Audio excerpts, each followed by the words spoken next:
AgroEge ile ürün bilgilendirme programına tekrardan hoş geldiniz.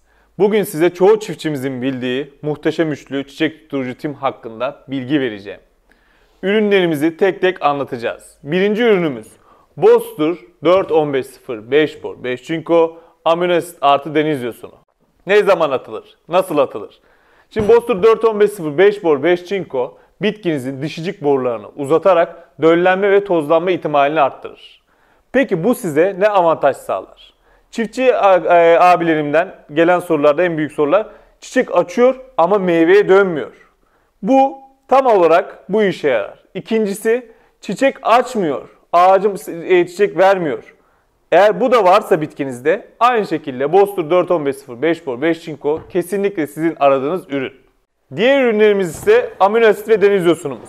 Bu iki üründe %100 organiktir. Üçünü bir arada kullandığınız zaman bunların ikisi aktivitör görevi görüp Boster 4-15-0 5 bor 5 çinko'nun görevini 2 katına fazla çıkartıyor. Yani daha hızlı işlevlerini sağlıyor.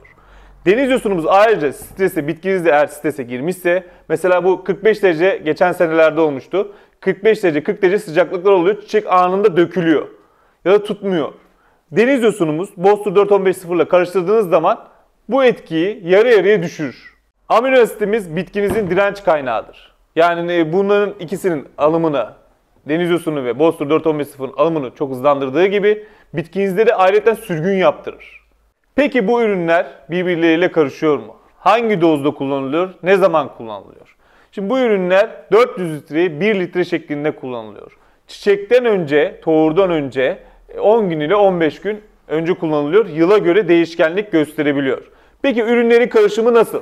Şimdi tek tek bunları inceleyeceğiz. Boster 4-15-0 5 bor 5 çinko daha önceki videolarımda da gösterdiğim gibi yoğun kıvamlı bir ürün.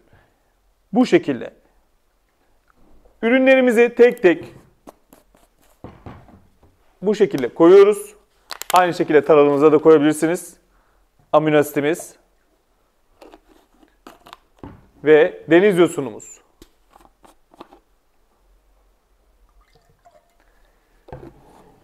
Şimdi bunları bu şekilde koyduktan sonra karıştırırız. Karışabildiğinde en ufak bir problem yoktur. Çiçek tutturucu timi yani muhteşem üçlüyü çiçek öncesi bir kez uyguladıktan sonra çiçek sonrası da uygulaması vardır. Bu uygulamada çiçekler %85 seviyelerine döküldüğünde çiçek kapsülleri gözüktüğü zaman yani meyve dönmeye başladığı an ikinci uygulaması vardır. Bu da size en büyük artısı çiçek dökümlerini yani meyve dökümlerini minimum seviyeye çekmesidir. Bizi izlemeye devam edin. Aşağı tarafta teknik destekte ziraat mühendislerimizin numarası yazılıdır. Abone olmayı kesinlikle unutmayın. Çiftçimizin mutluluğu bizim gururumuzdur. Aklınızda en ufak bir soru dahi takılırsa yorumlar kısmına yorum yapabilirsiniz. Sağlıcakla kalın.